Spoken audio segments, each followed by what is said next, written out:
What if there was a way for you to put 3 more skills onto a commander? That's right, in the Orleans KvK format, you can take skills from 3 other commanders and put them on to each commander that you bring out of your city. So that means you have the 4 skills the commander has, plus their expertise skill, plus 3 more that you put on there. It is mental. In this video, I'm going to break down how this system works and which of the auxiliary skills are the very best.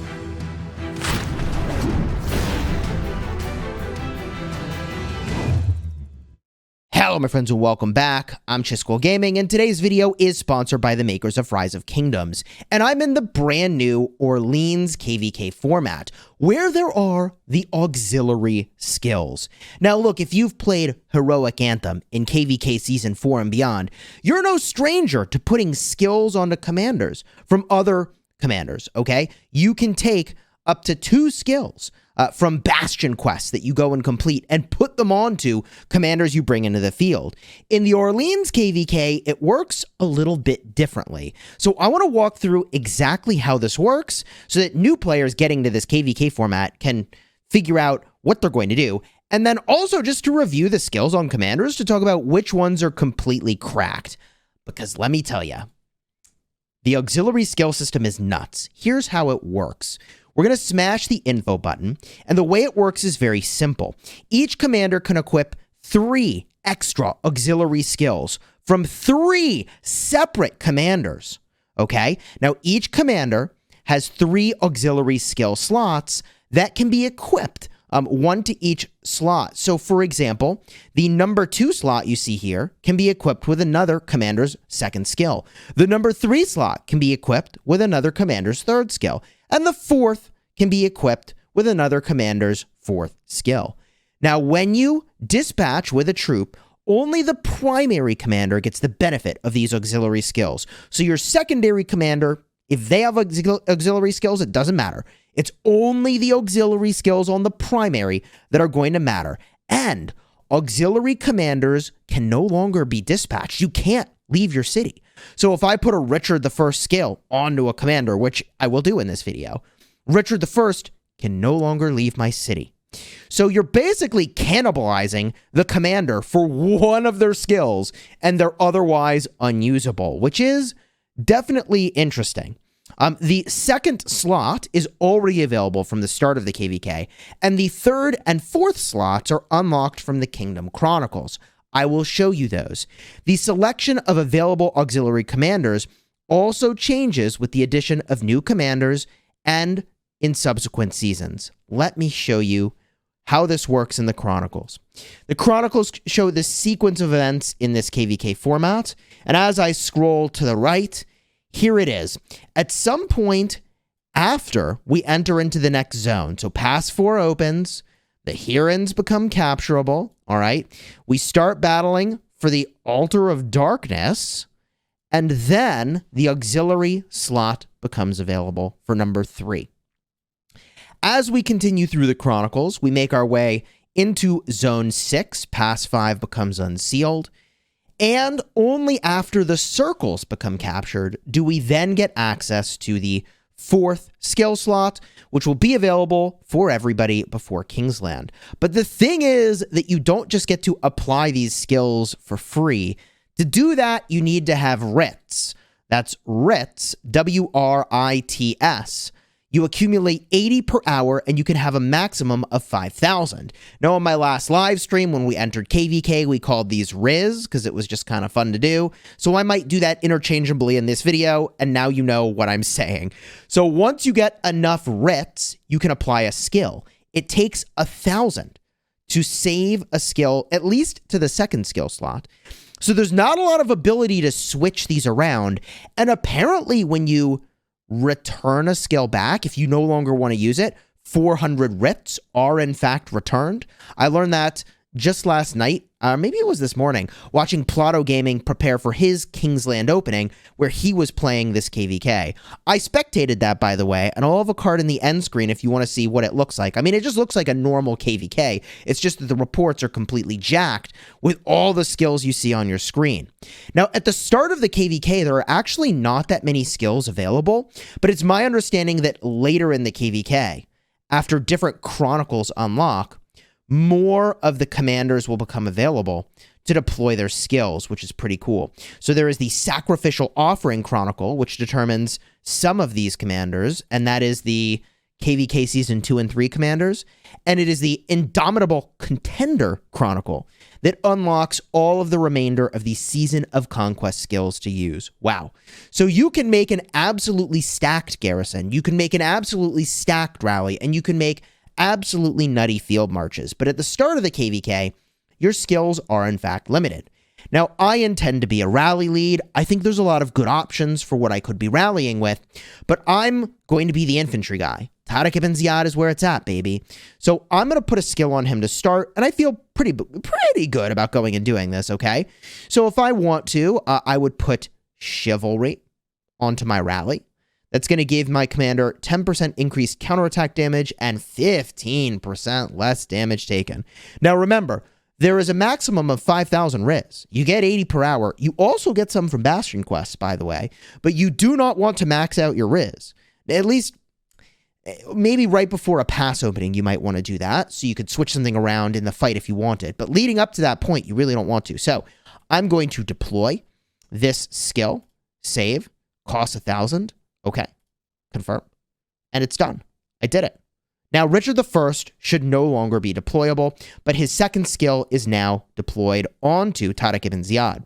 So if I go over here, you can see when I try to find Richard I, it is no longer an available skill. It is in use. It's down in the in use section.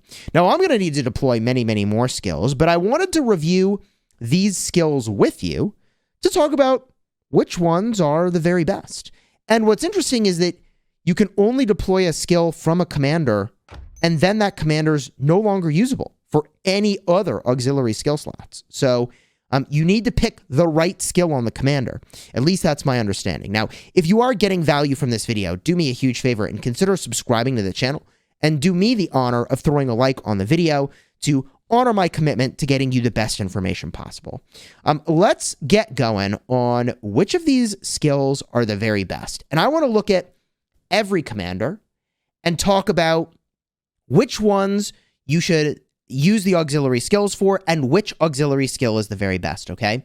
So I think the best way to do this is to go troop type by troop type. Let's start with infantry.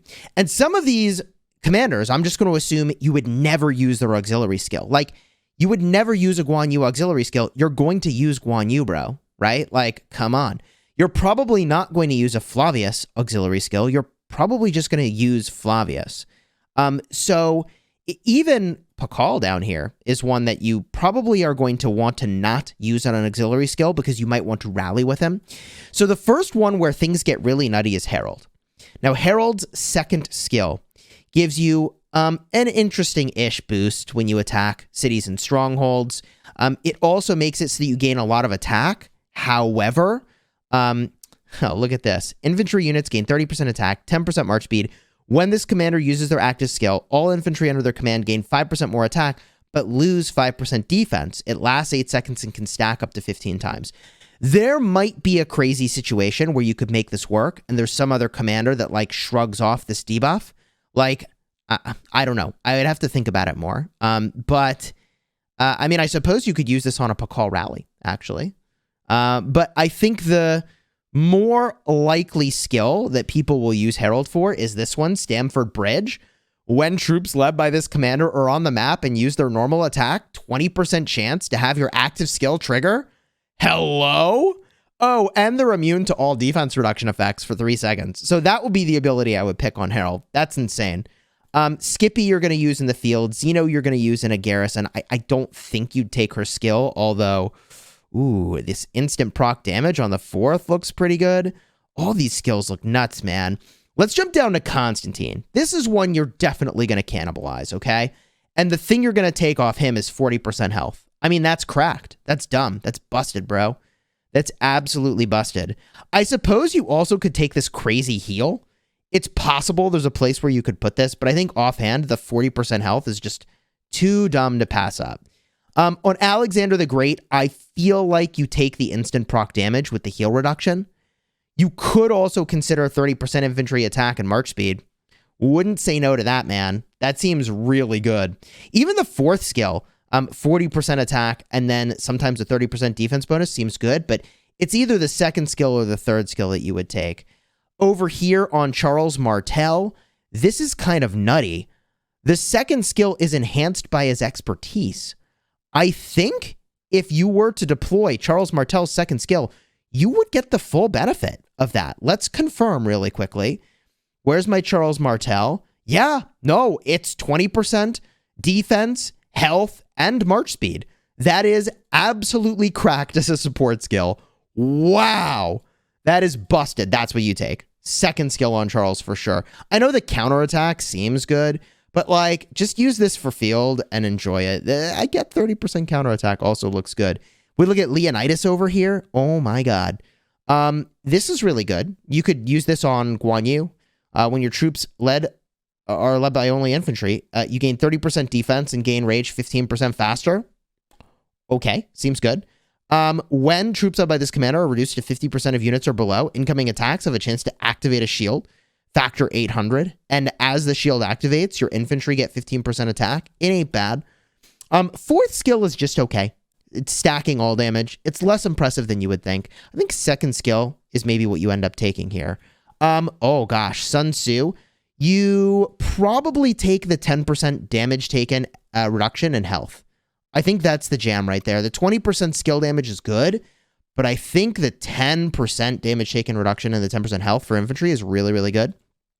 On Olgi Mundok, if you were using him, I like this one. Olgi Mundok has a 10% chance to increase his own troops' damage by 100% on the next turn.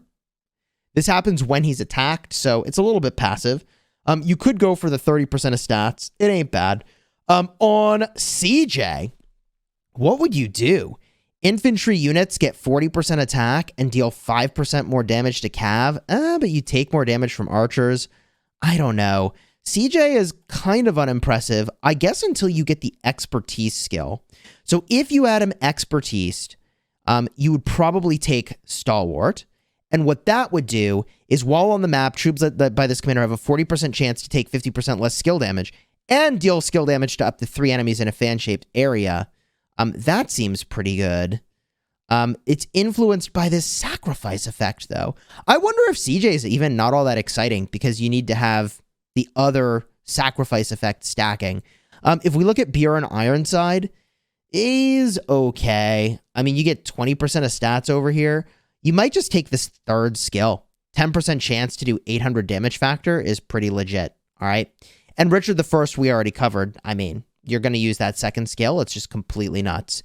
If we make our way over to archers, this is, gosh blessed, inspirational what you can do with archers. Let me tell you, some of these skills are just absolutely cracked.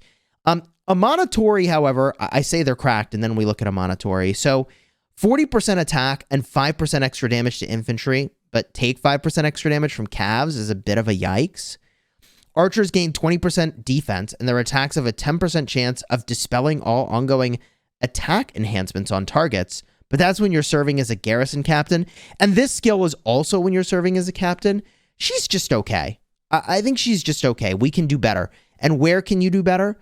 I mean, 40% attack ain't bad, but this skill over here, you take 30% less skill damage, and when you're attacked, you have a 10% chance to get 40% attack and 40% march speed. Okay, yeah, I mean, I want to put that on Boudica. That is nutty, bro.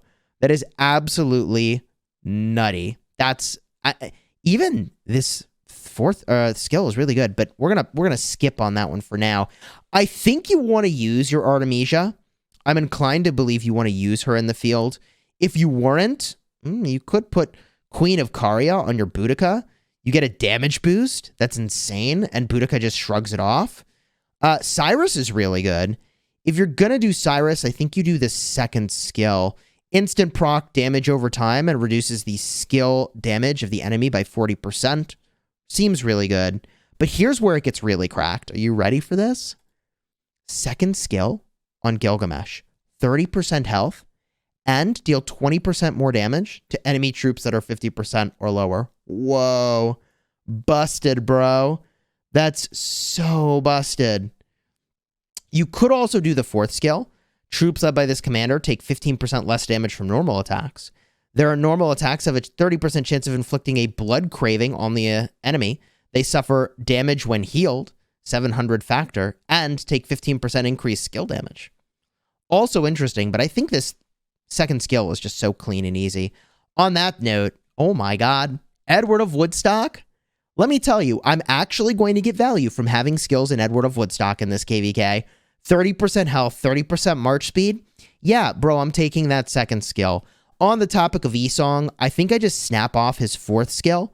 50% skill damage bonus is amazing. So I think the marches I field are Boudica Art and then Nebu Cyrus. And then I just deploy some of these absolutely cracked skills. Like, for example, Tommy's poison stacks. You apply the poison debuff, they take more skill damage, and you don't ever clear the debuff. All that could happen is if you stop attacking them, it falls off naturally. But like, yeah, the poison stacks from Tommy are busted. We're going to do that. We're absolutely going to do that. Third skill, Kira, you can get 20% of stats, which is okay. But fourth skill, Mutineer. The normal attacks of troops led by this commander have a 10% chance to increase skill damage dealt by 80% for 3 seconds. Hello? You'd have to do the math on this, but I don't think it's nearly as good as Esong's ability. So you'd stick with Esong. On El Cid, there's really no choice. It's the fourth skill. This goes on your rallies or garrison for sure, no questions asked. When troops led by this commander have 50% or less of their units remaining, they gain 25% increased damage and 25% increased march speed until disbanded. Wow. So good. 100% that goes on your rallies, your garrisons.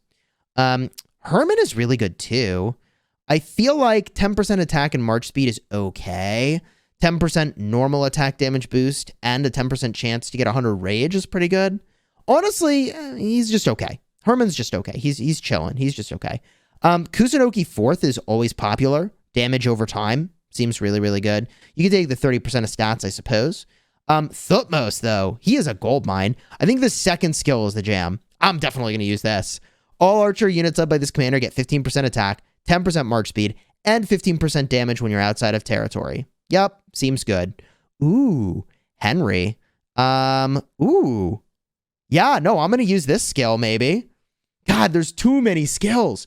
Welsh longbows increase archer units' attack by 20% and their defense by 20%, and they gain 20% march speed out of territory. Damn. So many good skills. Maybe I'll have to go to the third skill of Thutmose. You get 10% defense, and you have a 10% chance of inflicting a skill damage taken debuff? Maybe. Maybe. Emotep, what do you got, buddy? Okay. 30% of stats is okay. Or, when attacked, troops gain a 10% chance of inflicting a debuff on the target, reducing, yeah, Emotep's not all that hot. Even Tomo has kind of an interesting one. Your normal attacks give 20 rage. That's kind of interesting. 20 rage per turn is really good. If you think about it, right, on Herman, you get a 10% chance for 100 rage. That's the same as the top talent in the skill tree. 10% chance to get 100 rage. Well, okay. 10% chance to get 100 rage. So that's an average of 10 rage a turn. This is double, and it's guaranteed at 20 rage a turn. Just saying. That's actually pretty good. All right, let's look at the next troop type over here. What else we got? Cavalry. Oh, my God, baby, baby, baby. What am I doing with cavalry? Woo! So your Nevsky, your XY, these are all commanders you're using. William you're going to use in the field, right? Joan Prime. But what about Attila, bro? Hello? I don't really like reducing the skill damage you deal, but the fourth over here is kind of nuts. When troops led by this commander consist of only cavalry, their normal attacks have a 10%, or no. Their normal attacks have a chance to increase all damage dealt for 2 turns. It's a 25% chance to get a 50% boost and a 25% chance to get a 100% boost. I mean, you're just going to have some crazy turns. Some really cracked turns. I'd have to do the math to determine what the average damage boost is here. If you want to drop that in the comments, I'm very interested in that. Saladin third skill, by the way, is absolutely cracked. Troops led by this commander take 30% reduced skill damage and 20% less counterattack. Okay, I'm in. Sign me up. Minamoto fourth skill. I'm going to pillage that one. I guess I can't rally Barb Forts, but normal attacks have a 10% chance to inflict a debuff on the enemy, making them take 30% more damage for 3 seconds. Seems really nutty. In terms of cavalry skills, on Khan, this one might be worth. When troops led by this commander consist of only cavalry, and you have less than 50% remaining, they deal 30% more skill damage and gain 25 rage when attacked. That could be nuts. Even CC's fourth skill is really good. Normal attacks of this commander have a 10% chance to heal for 1,000 factor, give you 100 rage, and give you 20% march speed. I mean, for fielding, bro, it ain't bad. You know, you might think, oh, why are we even looking at the epics, Chisgule? Well, Belisarius right over here is one of the best skills, hands down. Troops led by Belisarius. I wonder if this works when he's not there. Does this work? We'll have to test it and confirm that this works. I think it will. But troops led by this commander deal 25% increased damage when the target has less than 50% of units. Seems really nutty. You could take, I guess, 20% attack on... Baibars is not so hot, man. Even, I was expecting Takeda to be more nutty, but he's not. Cavalry units led by this commander have 40% attack, and your normal attacks have a 10% chance to give you 30% march speed. Or you take this one, the fourth skill. Troops led by this commander take 5% reduced skill damage and have a 10% chance when you are attacked to reduce all incoming normal attack and counterattack damage by 25%. You know, it's okay. Pelagius is actually kind of slumming it. 30% of stats would be your best option. Yo, but Chandragupta. Oh, I'm going to use the hell out of Chandragupta third skill. So basically, my third skill is locked up. It's going to be, well, gosh, Saladin doesn't even require cavalry, does he? Okay. Wow. Wow. All right, that's nuts. Anyways, Chandragupta is really good. When you have all cavalry, you get 20% health, and you have a 50% chance to apply a stack of exhaust, reducing their health and defense by 5%. You can get 3 stacks of that. Yep. Sign me up, baby. Sign me the hell up. Even Lancelot. Wait a minute. When less than 50% of units remain, troops led by this commander deal 15% more damage and get 15% march speed. I mean, it's not terrible. Bertolini over here. I don't think I have any skills on Bertie. Cavalry units led by this commander will get 10% attack, 10% health. Okay. And 10% march speed. And 5% reduced damage taken from all sources outside of territory. Ooh. That's a good skill. Even this fourth skill is really good. Cavalry units led by this commander gain 20% defense, and you have a 10% chance to start a healing cycle. Oh, man. Seems good. Poor Jan Ziska. I got him 1-0-0-0. GG, bro. There's probably some cool stuff you can do, but most of it is when he's garrisoned. So that kind of sucks. Could be very cool, obviously, for a garrison situation, but we're looking at this more on the lens of, like, fielding in general. Cavalry get 20% health when launching a normal attack. They have a 10% chance of gaining a buff that increases their normal attack damage. I mean, he's fine. He's fine. We've covered pretty much every troop type. All we have left now is leadership and integration. So, I suppose we could look at engineering, too, for giggles. But let's look at these final commanders and see if there's anything here. Hera, I assume you're using. Trajan, I assume you're using. What about Theodora, bro? Does she have any worthy skills? While you have more than 50% of units remaining, you deal 10% more damage? I mean, it's okay. Yeah, I mean, Theodora. F's in the chat for Theodora, man. Not all that exciting. Even Hannibal Barca's, like, kind of not all that exciting. Like, I guess you could get 10% more all damage on a Trajan. I guess you could do this 4th skill for fielding. That's what you do.